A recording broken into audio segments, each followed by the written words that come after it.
as we listen to these stories, and we've mentioned it before, that there is no connect the dots to who becomes an addict. I would venture to say if we stopped right here, most people out there would suspect that what we're about to hear is your story of addiction. But the reality is you never went down that road, and Josh did. And Josh had this good upbringing, and you had one that would make sense had you gone down that road, right? Let's be honest about recovery. The rewards, the challenges. Let's talk about our failures. We are flawed people, after all. Let's challenge the stigmas that weigh us down.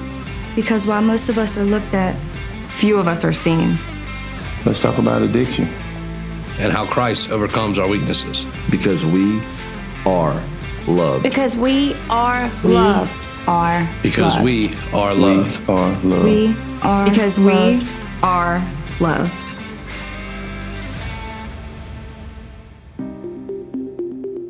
Hey, I'm Josh. I'm Haylee. And addiction was a big part of my life. And at 13, I was introduced to gangs, alcohol, and drugs. And I got sober at 30 years old. And Jesus was the one to save me and my wife. And I'm excited to share the story with you.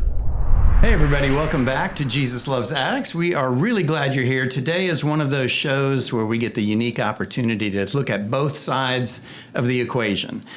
We have a couple with us, Mr. Josh and Miss Haylee Walls. Yes. Thank you guys so much for being here. So again, like I said, we get this opportunity to see both the dependent and the codependent side of things, as I would imagine it. So Josh was wrapped up in addiction from about the age of 13 to around age 30, while Haylee, you did not go down that road, but maybe quite honestly, as you mentioned briefly about your own background, you certainly found that relationship. Yeah. And I look forward to exploring that. So why don't we take a look at each of your backgrounds? Let's start there. Josh, you want to start us off and just tell us a little bit about what your childhood looked like? And so I was raised in my mom was a single mom, and my dad had left at, I think it was 5 years old. And after that, my mom so we had four of us. So it was me, two older sisters, and my little brother. And then my mom took care of all of us. And she brought us to church. She made sure we had really a great life. You know, she took care of us 100%. So she's the hero in your childhood story there. She took care of us better than what most of my friends had growing up. So it was really good growing up. Yeah. But I just ventured away on my own. Sure. And it wasn't a good. Yeah, probably through the friends that you made, and we'll get to that. I would guess that's bad. And I know I tend to do this. We tend to jump ahead and then come back. But just because you mentioned your father left when you were 5, writing it down. Does he ever re-enter the scene? Yeah. He does. Okay, good. Yeah, definitely does. And the way I had found out about him was a little different, because growing up, I thought for let's say 18 years that this guy was solely my dad. And then through an argument with my mom, I found out that she was assaulted sexually, and that he wasn't actually biologically my dad, but he took ownership. And I kept his last name. And you know, but almost. I mean, I know what I'm about to say is not a solid truth, but there's almost a deeper meaningfulness there, right? Right. That he, which is why I reached out to him later on in life, and awesome. We actually got together and reconciled a lot. Yeah. Well, I look forward to the details of that. So my mouth just fell open. Yeah. Yeah. So you were introduced. There was a God concept for you in childhood.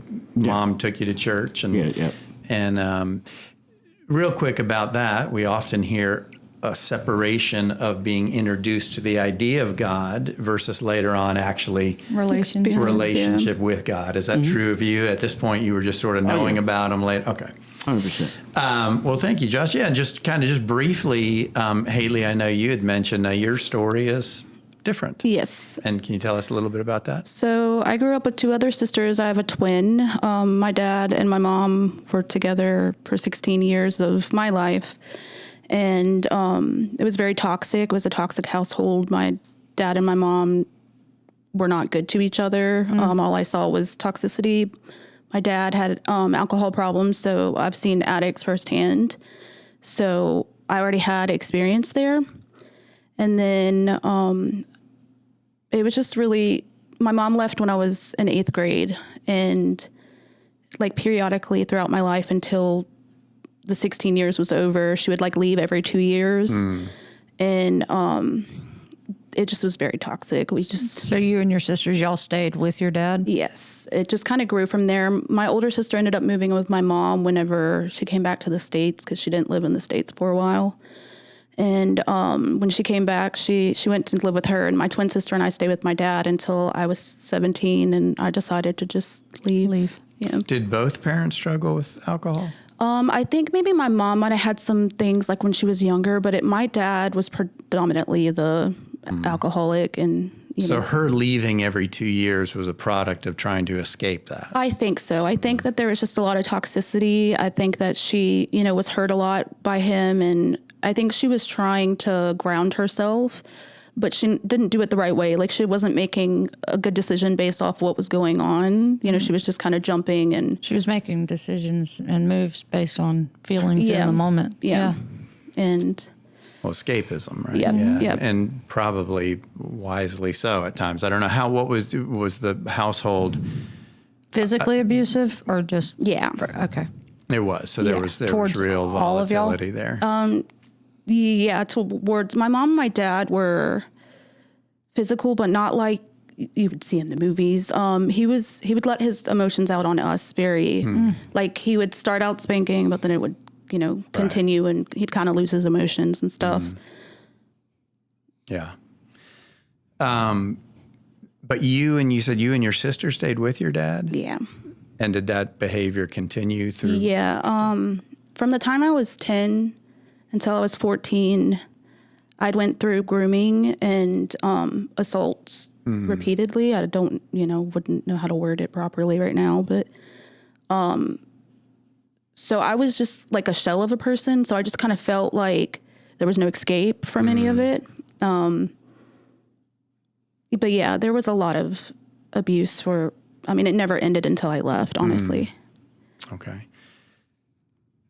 Only because, listen, if this is a question you don't want to go down, that's fine, but only because you mentioned the word grooming, that's typically associated with sexual abuse. Yes. Okay. Yes. So, and that was also dad? No. Okay.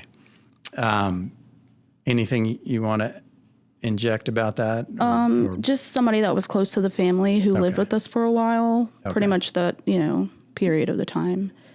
Was that you and your sister, or just you? No, just me. It was just me. So at best, because of your father's drinking, he was oblivious to it?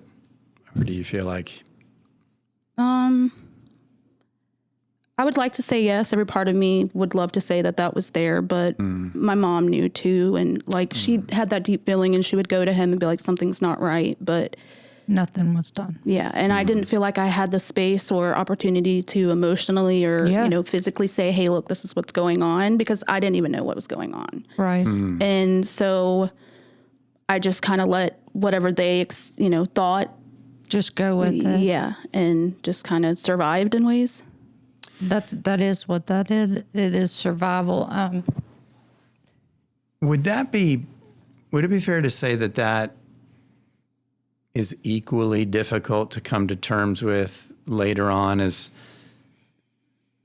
the absence of rescue? Yes. Right? I mean, we know that the abuse is there, but then this idea that nobody rescued me. Yeah. And we're really talking about mom and dad. Yeah. Yeah. They didn't save you. Yeah. Yeah.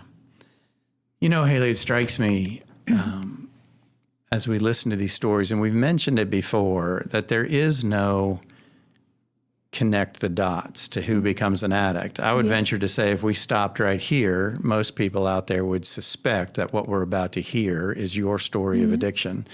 But the reality is you never went down that road, and Josh did. And Josh had this good upbringing, and you had one that would make sense had you gone down that road, right?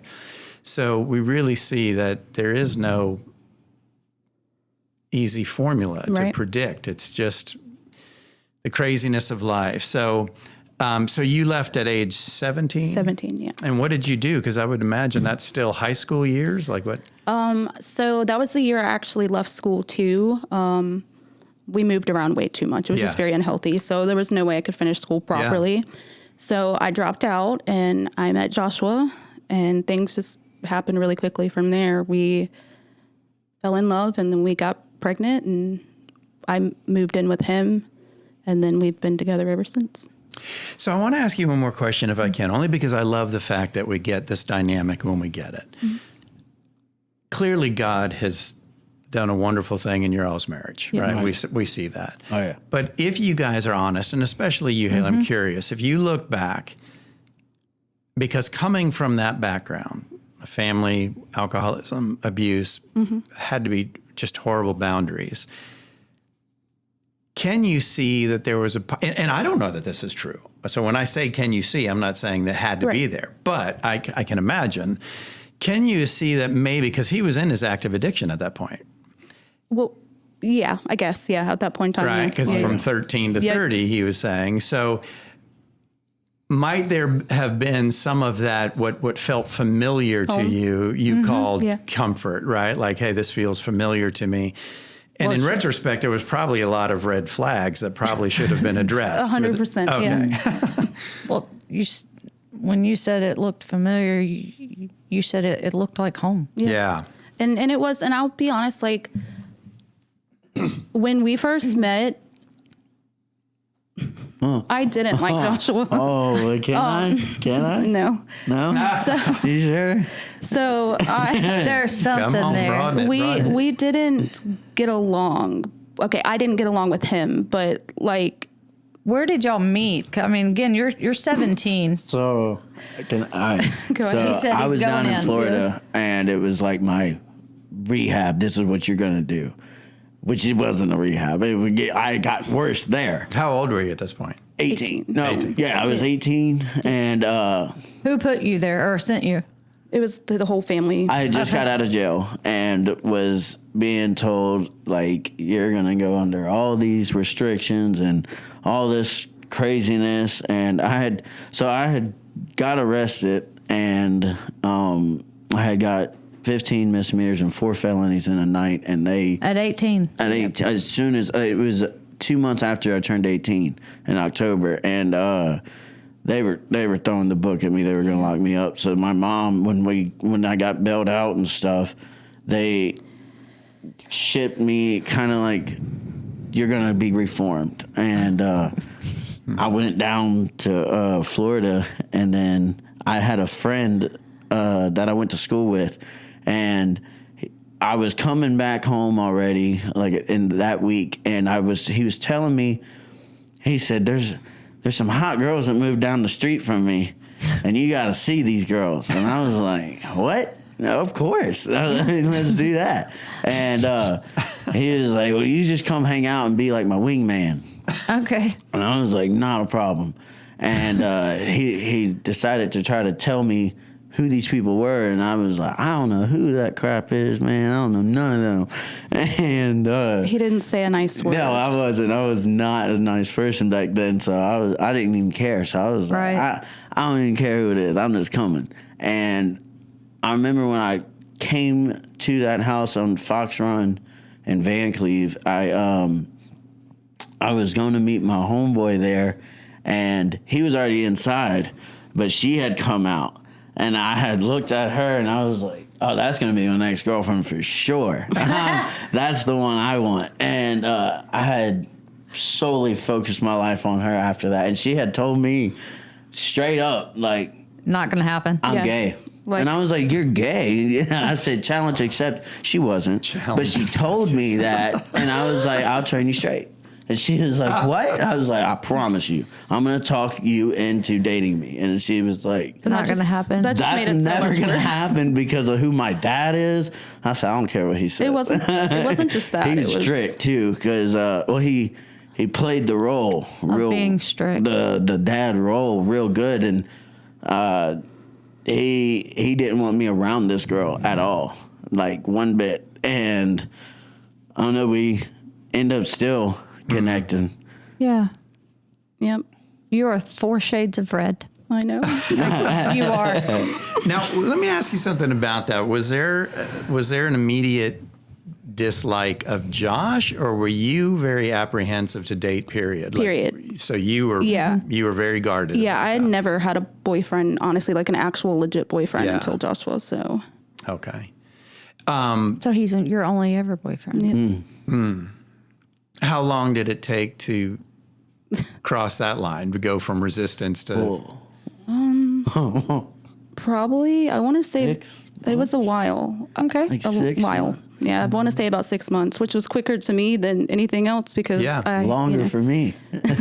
Complete opposite. And I 'cause just, I lived a different lifestyle. Right. And it was chasing women. That was the thing. Growing up, I had many relationships. Well, and you were 18. Yeah. Yeah. And so when she was like, we're going to take this slow, I was like, I think he thought what I was does that playing. mean? I don't know what any of that is. But Well, even if he didn't think you were playing, that wasn't familiar to him at all. Right. You Right. were also coming From a lot, from sexual trauma. Yeah, very guarded, I had walls up for sure, which is another reason why I tried to avoid him. Yeah. Just because all I felt like is he was going to hurt me anyway. Like, it didn't matter. So. Yeah.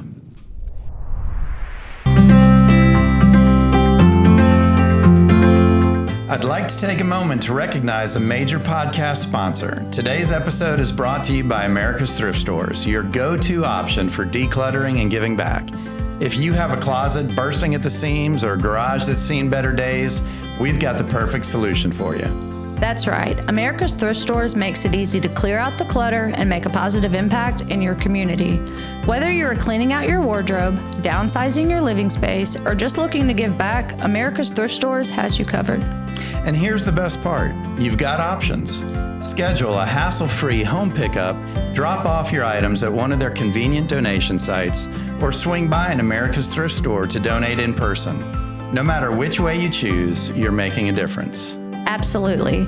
Every donation you make to America's Thrift Stores directly benefits charities in your area, such as the Home of Grace and other fantastic organizations dedicated to helping those in need. For example, donations made to America's Thrift Stores in southern Mississippi help the Home of Grace provide support and assistance to individuals facing drug and alcohol addiction. Your contributions make a real impact on their mission to provide freedom from addiction through Christ-centered recovery. So not only are you decluttering your life, but you're also helping build a stronger and more supportive community. It's truly a double blessing. So what are you waiting for? Clean out that closet, clear out that garage, and make a positive difference in your community by donating to America's Thrift Stores. Visit America's Thrift Stores online to schedule a home pickup, locate a donation site near you, or get directions to one of their store locations. America's Thrift Stores, where giving back never goes out of style.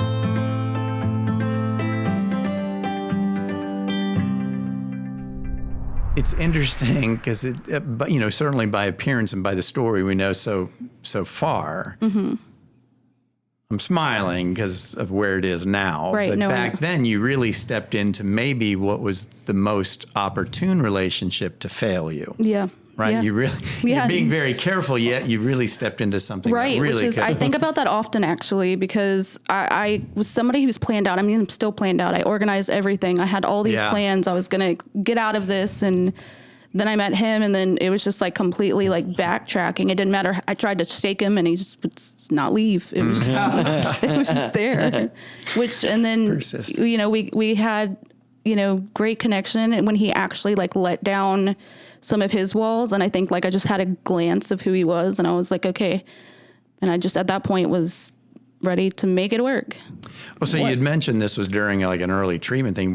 Did you manage to stay clean those 6 months you were pursuing her? No. So you were actively in your addiction and hiding it. And I had no idea. Yeah, I hid it from her. You didn't know? Yeah, I knew that he had gotten in trouble, but I had no idea that he was still actively. Yeah. She had no, because I didn't tell her about my arrest. I didn't tell her about all this other stuff and what I was going through because I was. Well, it doesn't make a good pickup line. I was a big That's macho not man. usually like first date, and you had to work hard for 6 months. And after I finally, after she actually said yes to me, there was no way I was going to tell her and let her take off. And her sister was always telling me, look, she tried to break up with you, but I talked to her, and I was like, what? But, yeah, she tried to shake me off a lot. But it was something I don't even know, because normally I wouldn't have been concerned. I just would have immediately, all right, cut ties and gone down the street. But there was something persistent to chase her, and I wasn't living the best life, but I still knew at that point, like, this is where I want to be, or who I want to be with. That's interesting. So that part of your life got anchored differently anyway. Yeah, much different, because she wasn't like everybody else. Yeah. And I saw that from the get-go, and I was like, well, maybe there's something worth waiting for on this. Let's see what it's like. Yeah. And it turned out to be right. Well, I know that you had already gone to treatment at 18, so early. My question is, being in addiction, did you have an actual particular substance, drug of choice? Like, how were you actively using drugs? And so you grew up in an addictive home and you didn't know. Yeah. So that's where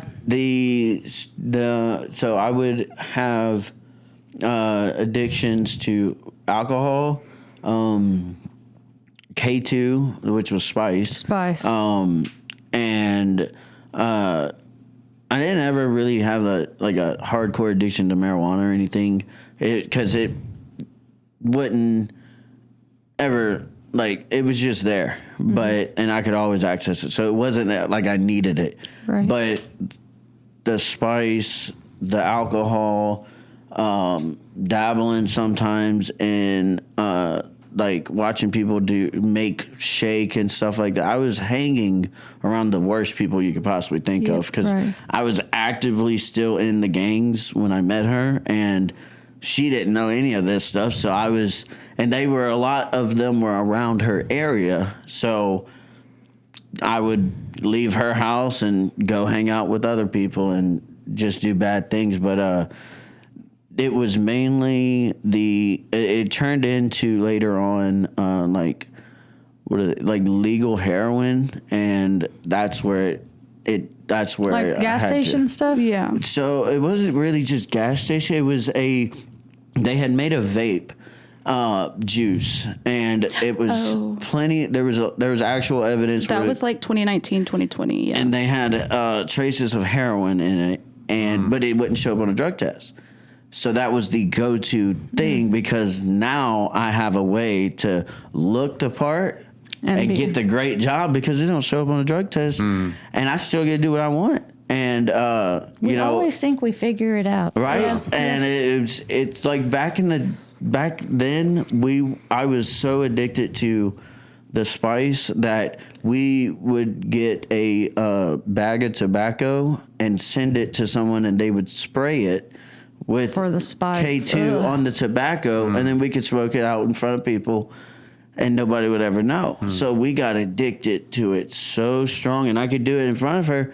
She would never know. Think it was a cigarette. And I would never, like, here, no, because I did catch on pretty quickly, though. She would catch on because, and I'm thinking I'm being slick over here hiding it, but I was able to hide it from everybody else. Yeah. So, and I didn't ever think that she was living that lifestyle back then, because I saw the painted picture of, well, he works a lot, and the mom left, she's a piece of crap, she's the problem, and the dad's the one doing all the work. And then I later on found out everything and saw it for its true colors, and I was like... You're talking about her story. Yeah. You saw her story. And it was because I was actually getting pills and stuff. Like, that was another thing I was addicted to, is a lot of Xanax and Concerta. I was on pills growing up my whole life, Adderall and stuff. And at 18, I lost my insurance.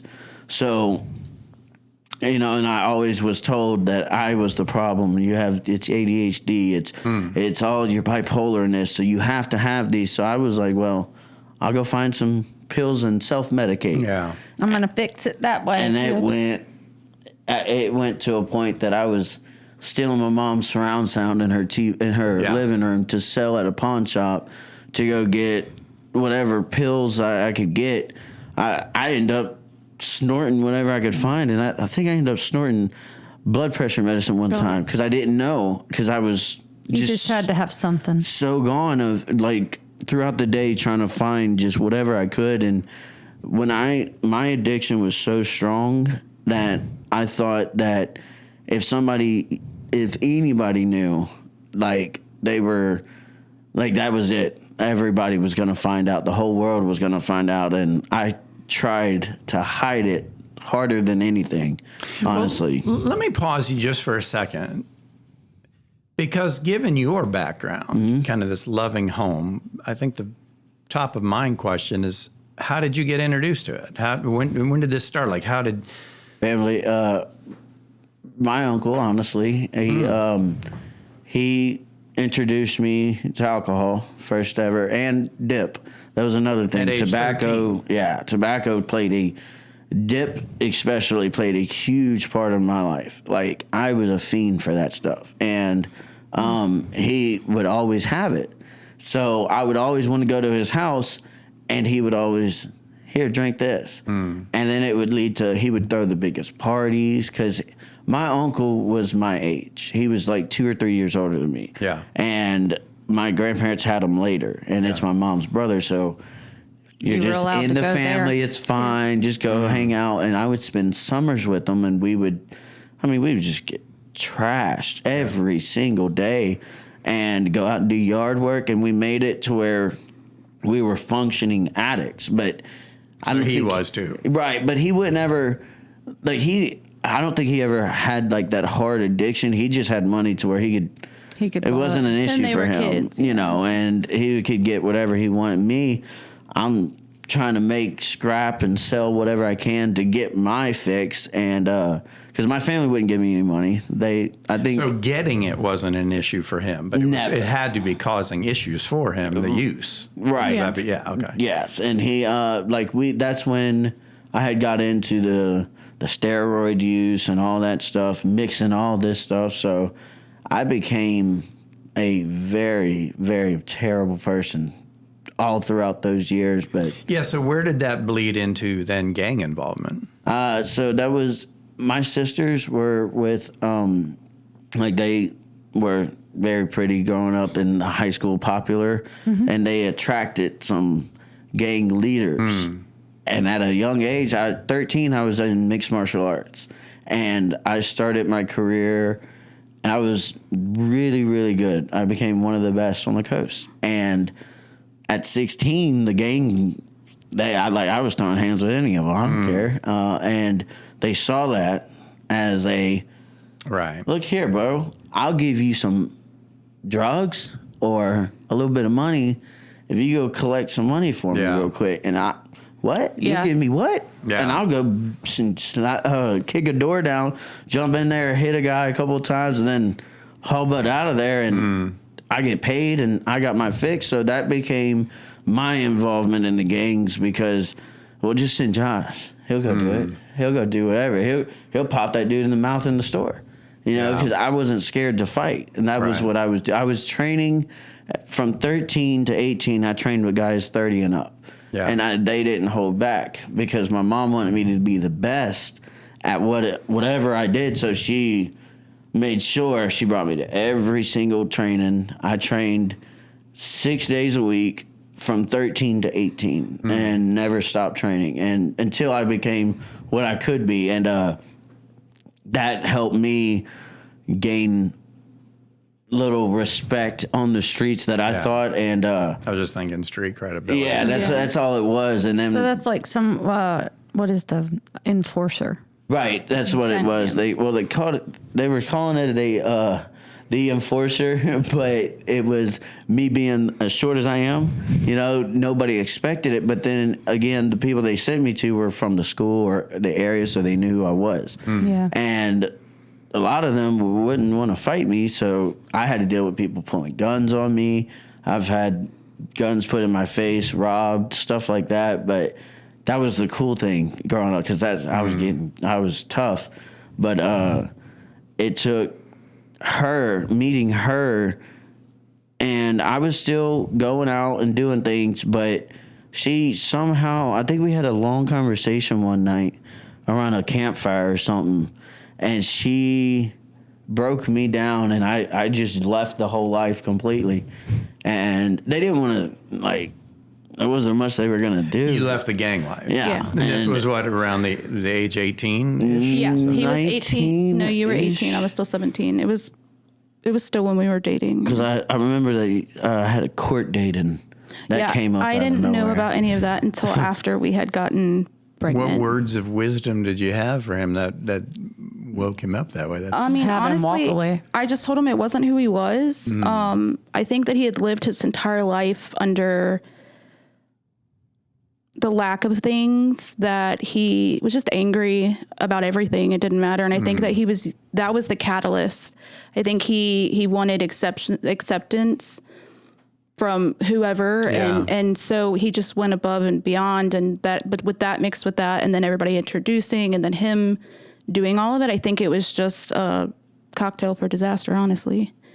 I love that, because what you said was not, you need to stop, we're important. You're said, better than this that. is not who you are. Yeah. And that resonated with you. Yeah. Because Right. nobody had ever told me, like, my whole life, like, I'm a firm believer now that if you tell that kid, look, he's bad, he's terrible, he's always angry. He's going to feel like He's is. going to be that. Yeah. And that's who I was, but she was the one that was like, that's not you. And I was like, what do you mean that's not me? Who? And she told me my worth, and I started, I was trying to, that played over in my head a lot. So, And for a long time, we lived pretty okay. And then we had a baby, and then life kicked in and reality kicked in, and old habits are hard to break. So we went back to a life like that, and then we'd go good, and then we'd go right back to it. So it was just like this endless cycle. As he was sober and then not sober again? Yeah. There would be I think the longest that he had stayed sober from everything was probably 2 years. And then we got pregnant again. It was like all of our daughters are 3 years apart. okay, I still drank Yeah. Okay. the whole time. Oh, yeah. Well, I didn't know that all the time, but yes, you did. I never actually Fully left everything until 2000. Center Point. 24. 2020, April 20th, I want to say. It was April 20th, 2024. I walked in, and that's when TJ Neal, who I went to school with, he grabbed the microphone from Ted Pagel and said, I don't know who needs to hear this, but I am telling you I'm real and I'm listening. And you don't need to wait to be baptized. You need to get it done now. Because it was me sitting in the audience talking to God in my head saying, all right, you're going to have to prove to me you're real. Because these guys over here worshiping you, I'll do it 100% of my, the best of my ability, above and beyond, if you can prove it. And as soon as I said it, and I was like, and I'll even get baptized one day. And I was thinking this in my head, and that's as soon as I thought that, TJ ran up and snatched the mic. And I was like, what is he doing up there? And he couldn't even form a sentence. He was shaking, and I was like, this isn't part of the production. What's happening? And as soon as he said that sentence, I was like, He's talking to me. all right. So I walked in my church clothes, and I said, they were doing baptisms. And I said, can I get dunked in that water? And they were like, what? And I was like, I don't know. I got to do it. Wow. And ever since then, I quit cussing, dipping, never wanted anything else again. And, never touched any of it again. Never even had the inkling to look towards it. I've had it offered numerous times. I've been in situations where I could have had the drug of my choice, the alcohol for free. Yeah. And I literally to this day, even dip, I've had it offered. And I look at them all. It's not me, because I know where I'll go. I already know it. So, because I lived it. Yeah. And I'm not trying to go back, because there's no point in it, because it didn't get me anywhere. But sitting in a single wide trailer on the floor, crying every night because my whole family left me, because she had got tired of it one day, and that was it. She took the kids, and I came home from Ingalls and it was. They were gone. Well, let me pause Yeah, you there go back. because we'll get there. Because the advice you gave him had to do with a deeper identity. Right. I'm curious, did you have some faith introduction? I mean, you're certainly, your background was very chaotic. Did that come from a place of? So my dad went to church at a Baptist church. And he kind of found that on his own because his dad was Catholic and then his mom was a Jehovah's Witness. So like he didn't have a lot of faith brought into his, and so he found that on his own. And we went, there was a stint where my dad had to go to rehab, and that was when we really started going to church. And for about 6 months to a year, we were in and out, and things seemed to be getting better. And then, like at that point in time, him and my mom were separated, and then they got back together, and it was just like it all broke loose again. So I do have some background there. I've always believed in God. Yeah. I just have never, like, other than that feeling of, you're being protected, like there has to be some reason why you're dealing with what you're dealing with, or just still here. Because at that point, I just didn't know what it was and who it was. And I can't imagine, given your father's lifestyle. Did he ever come out of that, by the way? Did he ever get clean? Did he ever get? For a while, but the last, I think he's still in there. I think it's, it's interesting because, and I don't know that what I'm about to say is certainly not universally true, but it can be true. When we're introduced to this sort of faith concept through somebody like that, that's almost more confusing. Yeah. It's almost adding a hurdle to get there, because it's like, wait a second. It was very definitely confusing for me, because he would say one thing and then do something different, but then throw the whole Bible at you. And, he had this way of making me feel like being a woman was bad. In some things. I wouldn't say that like he would just go around saying that. Like first it was always he wanted a son, things like that, like little seeds that would be planted that made you're you not feel, enough, you're not the right one. Right. And that you need to be ashamed. And I tried so hard to be Dad's little girl and do everything. Like he liked fishing. Like I, put myself in every... To get his approval. Yeah. And then it made me realize later on in life of why it was so easy for his friend to come in and do that, because it was a dad-daughter relationship for a long time. At least that's what I thought. What you thought. Yeah. What about, I'm interested, because your twin sister stayed, y'all were together. Any struggles with her? Yeah. Yeah. She actually has addiction problems. I don't feel like it's necessarily my story to share, so I won't go too much into detail, but she went through a lot, and especially after I left, she went through some similar things that I went through with my father. Sure. Before we go any further, let's take a minute to address the man or the woman listening to today's episode and wishing for a better life. Or maybe addiction has completely overtaken a family member or a friend. You are not alone. As you may know, the Jesus Loves Addicts podcast is produced by the Home of Grace, a Christ-centered addiction recovery program in South Mississippi with over 60 years of experience. The Home of Grace has residential programs ranging from 30 days to 12 months. With 2 separate campuses for men and women, they are fully staffed with caring individuals who want nothing more than to guide you to a life of recovery. Services include individual and group counseling, marriage and family counseling, classes, workshops, GED, and workforce training, all grounded in biblical principles. And because of donations from the community, the cost of the program is incredibly affordable. Thousands of alumni from across the country can tell you there is no other program in the world quite like the Home of Grace. If you want to start a new path to recovery, don't wait. Speak with an admission specialist today. Visit homeofgrace.org or call 833-55-GRACE to talk with someone. That's 833-55-GRACE. Call the Home of Grace today.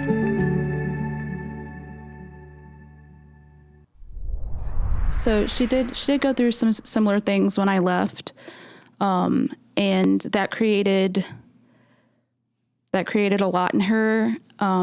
it's very sticky. It sounds so crazy when I say this stuff out loud now, but when I was pregnant with our oldest, my dad had called and basically asked me to come pick my sister up, that he couldn't do it anymore. Like, I had some place to stay and I was staying at his mom's house.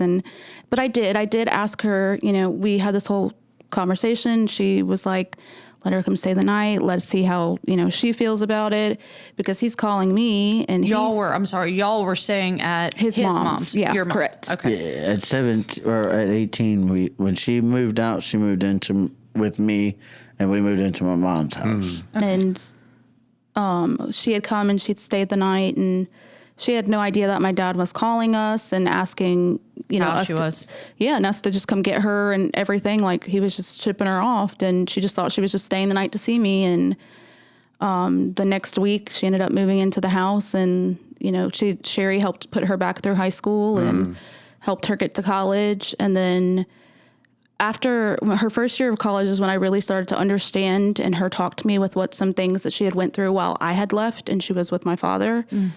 And so I can understand how she's ended up in situations that drinking is her option. Sure. So, yeah.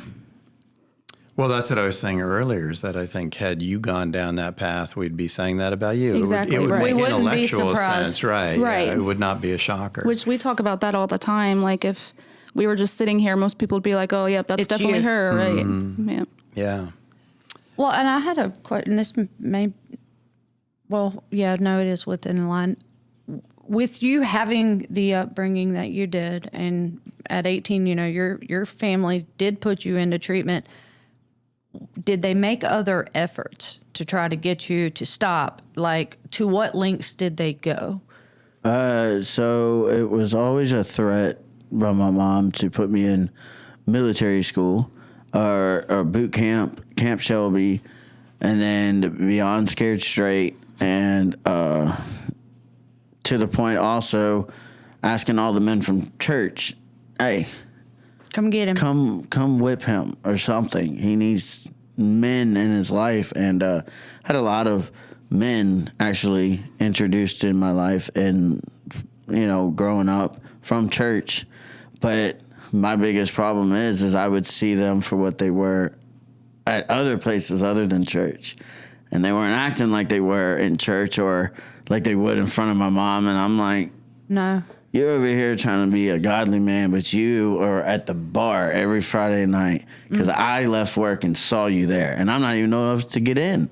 So, like, I have nothing for it, and that made me distant from, like, well, I guess if there is a God, all you got to do is say, I believe you rose and you died on the cross, rose the third day, and now I'm saved. And no heart change. And that was always kind of growing up. That was kind of the thing. Like, if you as long as you believe in Jesus, you're going to heaven. And it was like, okay, well, sure. Yeah, I believe. If they do it, I can do it. Yeah, because this is a godly man, Why can't I do it? And, he's out here smoking cigarettes, having fun, and I'm over here. You want me to be squeaky clean, and But they're this guy's not. And you're telling me to take advice from him. Well, don't do the bad things he does. And that's like, I think that's the beauty of Jesus. yeah, absolutely. And I mean, that's where I got a bad taste in my mouth for that, because it was always like this holy family of this is what they do. And then in real life, you find out they're just regular people that mess up all the time. But in my eyes, as a kid, this is who you need to be like. Yeah. And I end up being a good fake. It's interesting. We lower the bar, don't we? Right? Yeah. Because as Christians, Christ is our model. But if you're fighting with that, you lower the bar and you say, no, if the pastor will prove to me that he's perfect, or if that guy who says he's Christian will prove to me that he's perfect. We can't do that. Correct. Yep. We'll never be that, right? And so our effort is always to be more Christ-like, not more Christian-like. Exactly. Right? And so that's interesting that you say that. Well, and as a kid, and no one really impressionable, honestly speaking into your life, It's difficult to understand. Yeah. But it is fully just heart posture, You see other people, but they could be working it and walking it out different than you are. They're just at a different place in their sanctification we don't all walk the process. same. Yeah, we don't all walk the same thing. all being formed. We're all being molded. That's What right. were you gonna say?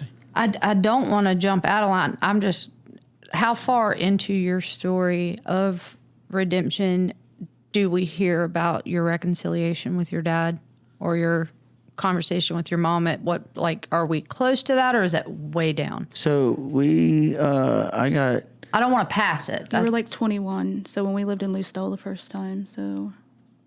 I met him, we lived on Baker.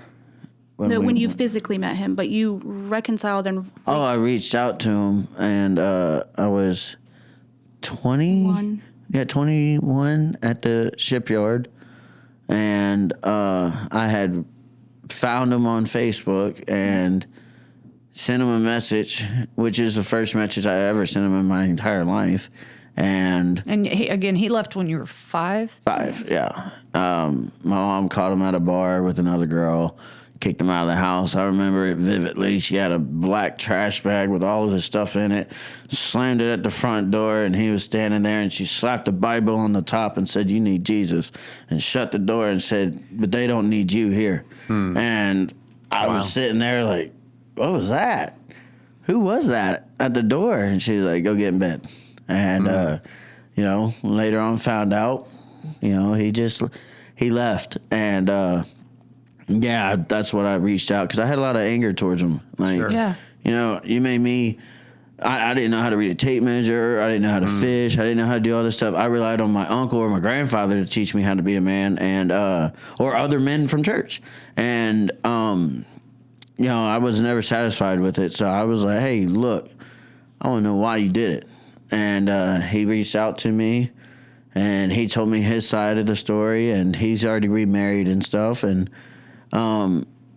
he had a lot of apologies, and actually, was trying to, at one point, like, "I need to send you money. Do I need to, and I was like, "Look, I made it this far without you, and I don't ever need you in my life. Don't ever pretend to be a dad." And I'm just letting you know, as man to man, I did a better job than you. And that was me raising my kids, and I had a lot of animosity towards them until 2024. Until I got saved. It was not even a year in, and I reached out to him and said my apologies, and that I wanted to actually sit down with them and share my testimony. And we met at Ruby Tuesdays. Yeah, in Pascagoula. He's from Illinois, but he was down here. It's just the way God works. It was so crazy, because he was down here in Mississippi, Pascagoula, for a short window. And I had just reached out to him, and he was like, "I just so happened to actually be in Pascagoula." And I had just got saved too, so I was like, I'm gonna hit him. And then when he actually was like, "I would love to sit down and talk to you," I was like, can't hit him now. I gotta talk to this dude. And when I shared my testimony with him, he sat and cried right there in Ruby Tuesdays, and apologized for everything. He was like, I'm sorry. I never would have left you. I didn't know. And, now we have a good relationship. I have no animosity towards him. I tell him I carry the name Walls proud. I go, "I'm a boxer, so, hey." I tell him we tough. Yeah. Wow. Talk about redemption. Yeah. Right? Yeah. I mean, just there's so much life in that. How soon after you guys met when you were 18, 17? How soon after did you get married? Like, when did... Legally? 18 we got married. Is there a difference? Or is there two? I guess it depends on who you ask. I was 18 and I didn't have a driver's license, a social security card. I didn't know anything about myself. We weren't taught those things. There was no boundaries, like you said earlier. So I could not legally do anything. Yeah. So the only way that we could get married is we had like a commitment ceremony, and that meant more to me than signing a piece of paper. If she gonna live under my house, y'all have to be married. And y'all can't sleep in that room together. And I was like, she's already pregnant. And she was like, "You need to do the right thing." And I was like, all right, we'll do it. And we did a commitment ceremony. And then when we could get married, we did get married. And we got married on my lunch break when I worked at Food Giant as a butcher. And I called her up and was like, did you know we can get married at a courtroom? She was like, is this your way of, what are you doing? Are you asking me to marry you at the courthouse? courthouse? Have time. I've got a lunch break and we can go down to Biloxi. I just told my boss I'm getting married, so he's all for it. He gave me an extra 15 minutes if I needed it. And she was like, are you serious right now? I was like, let's do it. I'll meet you at the courtroom. I got the money because I just got paid. And she was like, I can't stand you, Josh. And we went there in the courthouse, and I'll never forget that guy. He said, It's never too late to back out now. He said, it's not too late right now. Like, I can finalize this paper, but it's not too late. And he said, I tell people it's like signing a death certificate. And I was like, what? Good Lord. I said, look, I've done died 100 times. Let's sign that. And he was like, what? And I was like, I got to get back to work. And I gave her a kiss and said, I love you. Right. And I'll see you after work. Wow. But you said your commitment ceremony meant more. Yeah. Like I told you, I didn't really have like a full grasp of who God was, but I've always known that he's there. And marriage was terrifying. The only marriage I've ever had was a poor example. So yeah, I didn't want to make the wrong decision. I mean, yes, we did things backwards, but like I felt like this was the person I was going to spend the rest of my life with. And I didn't want to mess up. And I felt like that meant more to me than just signing change my last name. Like you're taking a commitment to God and him, not just one person. I wondered if that's why that meant more. Yeah, it did. Yeah. Wow. It's funny, that story of rushing to the courthouse initially kind of is humorous and seems to lack romance, but I have a feeling that for the two of you, there's almost something kind of cute in that, right? I mean, she had a dream of her dream was getting a 50-cent, 25-cent bubblegum ring and getting proposed, and that's what she had always dreamed. And so, like, a child, little things. Since you were a child? Yeah, little things like that are like where her expectations were. So I was like, we can make this work. Yeah, he was always trying to go like above and beyond too, and just not. Oh, you didn't set the bar real high with that. Exactly. That's why I was like, I got this. Right. Which is, I think, why it was the way it was for a while. I think that both of us had a lot to walk through before we could fully get to where we're at today. Like I had a lot of growing up to do myself. It was just, differently than he did. Yeah. It's interesting. This might be a good time to kind of interject us. You had mentioned that the longest he had been sober was 2 years, but the reality is that's really just the last 2 years. The other ones that you perceived were actually not true. Is that correct? Right. You thought he was. I thought he was sober, but he genuinely wasn't. But for a long time in my mind, we were going to church and I thought that he was. Things were getting better. Sure. So I thought that he was, and it. Hey everybody, hope you enjoyed part 1. Believe me, he's just getting started. So tune in next week for part 2. Thanks so much.